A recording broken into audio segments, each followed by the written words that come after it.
Good day to you. Welcome back to my channel. My name is Mr. Equalizer, and today I'm bringing you the absolute best settings for PC in Season 5 of Call of Duty Modern Warfare 2. If you're looking for the best settings, you're looking for a little bit of a slight edge in graphics and point of view, not point of view, what am I talking about? Field of view settings, stick around. I'm going to show that to you here today. If you like the content, do me a favor, hit the like button, subscribe to the channel, and without further ado, let's jump right into it. All right, so we're going to go ahead and jump into my display settings. Now, I know I'm a little late to the party. Call of Duty Modern Warfare 2 has been out for, however long, almost a year now or whatever. But you know what? There's always some sort of setting that somebody's looking for to get that slight little bit of edge.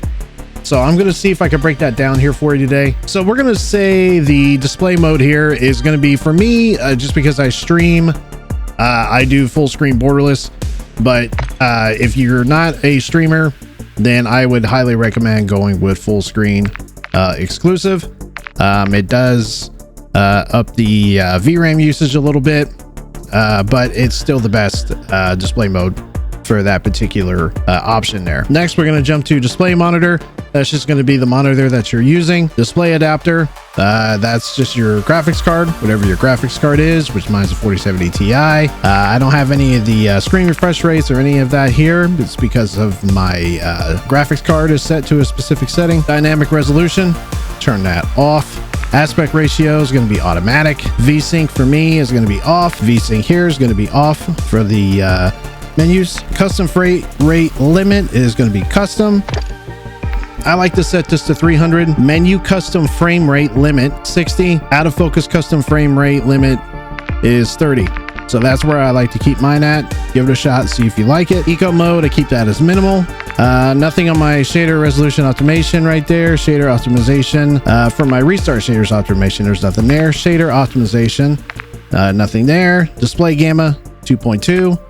My brightness, I just kind of like to set it, just enough to where you can actually see the Call of Duty to where it's barely visible. That's about where I have mine set. You can go a little bit higher, you can go a little bit lower, but I usually keep mine around 55. For my constrained mouse to game window, I have that turned off. High dynamic range is off.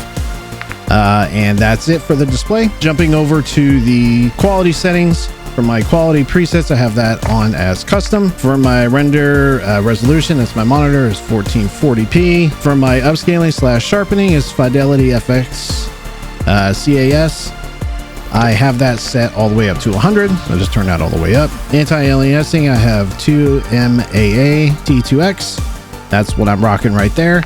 Now I do run this for the anti-aliasing quality. I have that as ultra quality. Some folks like to set this to high or normal, but I like to keep mine set to ultra quality. And I turn my video memory scale all the way up to about 80. So that's where I keep mine at. Some folks like to keep this on low or normal, and then they crank this down all the way down to 50. I like to keep mine at ultra quality all the way up to 80. Texture resolution, I keep that on low. If you care about what the what your camo looks like on your weapon, you can turn this up a little bit more, but just keep in mind when you do crank this up real high, you're going to use a lot more VRAM. But I like to keep mine either on very low or even normal if you really want to. If you really care about that, you can push it up a little bit more. But I think either very low or low is that sweet spot. So I go with low. Texture filter, I keep that low. Nearby level of detail, I keep that on high. Distant level of detail is high. Clutter draw distance is long. Particle quality is low. Particle quality level is very low. I keep the bullet impacts off. If you're one that likes to see all the bullet impacts just because it's such a high, fast-paced game and you like to have all, all the bells and whistles or whatever, if you like the bullet impact, turn it on. It's up to you, but I like to keep it off for me. Persistent damage layers, I keep that off. Shader quality, I keep that on high. Tessellation, I keep that off. On-demand texture streaming is off. There's no reason to keep that on. Streaming quality, I keep that on low. Volumetric quality, I keep that on low as well. Deferred physics quality, I keep that on off. As far as the water quality is concerned, I usually keep this on water, castix, and wave wetness. That's up to you. Shader map resolution is on low. Screen space shadows is off. Spot shadow quality, low. Spot cache is going to be ultra. That's where I like to keep it. Particle lighting is going to be normal. Ambient occlusion is off. Screen space reflections is off. Static reflection quality is low. Weather grid volumes off. And the depth of field is off. World motion blur off. Weapon motion blur off. And the fill grain is down to 0. Apply those settings. Hop on over to the field of view. I like to keep that anywhere between 105 and 110. Somewhere around in there, just because I play a lot of ranked play. If you play Warzone, a lot of folks like to hike that up all the way to 120. That's entirely up to you, whatever you feel is best for your settings.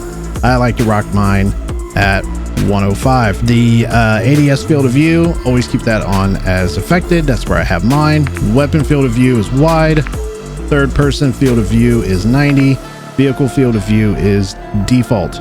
Now, as far as the camera, I like to keep the first person camera movement. We keep that at least at 50% for both the first and third person camera movement. Third person ADS transition is third person ADS. And for the default spectator, I keep that for that camera is game perspective. Now, if we hop on over to audio, I keep my audio mix over on PC. Master volume, I crank that up all the way to 100. As far as my gameplay music, I keep that down to 0. Dialogue volume is at 20. Effects, I keep that all the way up. Voice chat volume, I have it on 8.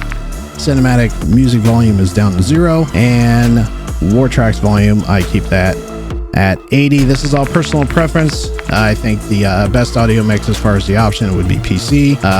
In the past, people would pick headphone bass boost or home theater. Whatever you prefer to have is entirely up to you, but I feel that PC is the best option. I run a Go XLR for my speakers and headphones and microphone. Speaker output, I keep that on stereo. Voice chat is on. Game channels, all lobby. This is all personal preference here. Whatever your audio microphone, I was open mic. As far as the subtitles, is going to be on default. Subtitle size is default. Subtitle background opacity is at 0. Mono audio is off. Reduced tinnitus sound, I keep that on. Just because if you get flashed, it's not quite as in your face if you have that on. So that does help. Juggernaut music, I don't even know what that is. I keep that on. Never mess with it actually being off. The music is muted by default. When using the Juggernaut skill set, I just keep that on. Hit marker sound effects, there's none. Mute game when minimized, I have that turned off. Let's jump over to the controller. This is what I'm rocking with my controller. I am running a tactical flipped, and I'm running a bumper jumper tactical. I don't have paddles. I'm using a PlayStation 5 controller. This is what I have here. So that's why I'm rocking the bumper jumper tactical, or whatever your preference is. I know some folks like to use an Xbox controller, but whatever the case is, it's entirely up to you. For the aiming, I like to keep my sensitivity pretty low, just because I feel like my thumbs like to just move around super quick. I get really excited, so I like to go and just shoot stuff, right? But in all seriousness, no, some folks like to say, keep that between 5 and 6. Some people go higher than that. I feel that there's really no reason to go above 6. So I'd say anywhere between 4 and 6 would be the sweet spot. I did use a 6 for a while, but then I just realized that was a little bit too high of a sensitivity for me, so I turned it down to 5. And then this season here, going into season 5, I cranked it down to a 4, just because I like to have that lower sensitivity. It helps me aim better. You do move a little bit slower when you're trying to aim and whatnot, but I shoot with the TAC-56, so I like to shoot back at long distances for the most part. That's my weapon of choice, so I like to slow down my aiming just a little bit. So my sensitivity is a 4 for the horizontal stick sensitivity and vertical stick sensitivity. ADS sensitivity multiplier is at 1. Sensitivity multiplier, I always keep that at 1. And for the vertical aim axis, everything is standard. I don't change anything on that. Aim down sight behavior, I keep that at hold. Change zoom, shared input is sprint tactical, sprint focus. That's where I keep that. Automatic sprint is automatic tactical sprint. That's where I like to keep that. Equipment behavior is a hold. Weapon mount activation is ADS melee. Interact reload behavior is tap to reload. Armor plate behavior is apply all. Going over to the advanced, we're gonna keep it as target aim assist is on. Aim assist type is default. That's where I keep it on as of right now. I used to rock Black Ops. This talks about it being nerfed and whatnot. I don't really see a difference between Black Ops and default for me. So I like to keep that on default. Third person ADS correction type, I leave that as assist. Aim response curve type should always be dynamic, shouldn't be using anything else. We're going to be doing the ADS sense multiplier focus is at 1. ADS sensitivity transition timing is instant. Custom sensitivity per zoom, I have that turned off. Input dead zones, this is what I'm using for mine right now. I've had this PS5 controller for a little while now, so it seems like it's kind of starting to wear out just a little bit. This is usually, you want this as low as you could possibly get it for the left stick men without any stick drift. So this is what I'm using. I'm using a 7 and a 9 for my left and right stick here.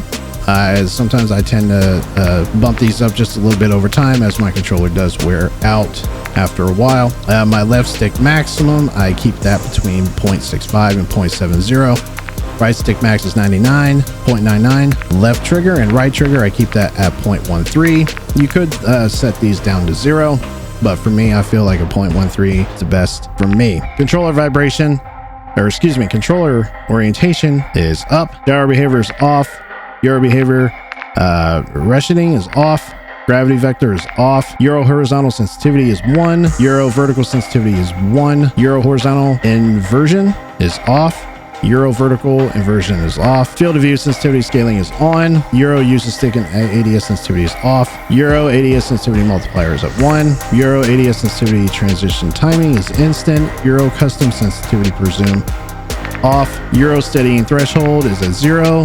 Steadying initial scale is at 0. Flick stick activation is off. Auto move forward is off. I don't like moving forward on just on a dime, so I turn that off. Tactical sprint behavior is single tap run. Grounded mantle is off. Automatic airborne mantle off. Automatic ground mantle off. Invert slide and dive behavior inverted. Plunging underwater, I keep that on movement. Parachute auto deploys off. Sprinting door bash on. Ledge hanging mantle behavior, mantle only. ADS stack swap is off. Backpack alternate control is off. Weapon mount movement exit is on. Weapon mount exit delay is medium. Depleted ammo weapon switch is on. Quick C4 detonation is off. As far as the vehicle behaviors, this vehicle camera recenter short delay. Camera initial position is free look. Scoreboard map behavior is toggle. Ping wheel delay is moderate. Double danger ping delay is moderate. And wheel menu behavior is hold. That's about it, folks. Now, those are my personal settings. Feel free to change and tweak however you want it, but those are the top settings that works best for me. I encourage all of you to go in and try it as well and see if that does work for you. I'm Mr. Equalizer. Thank you for taking the time out today and checking out the settings video. And as always, go out and dominate. We'll catch you on the next one. I'm out.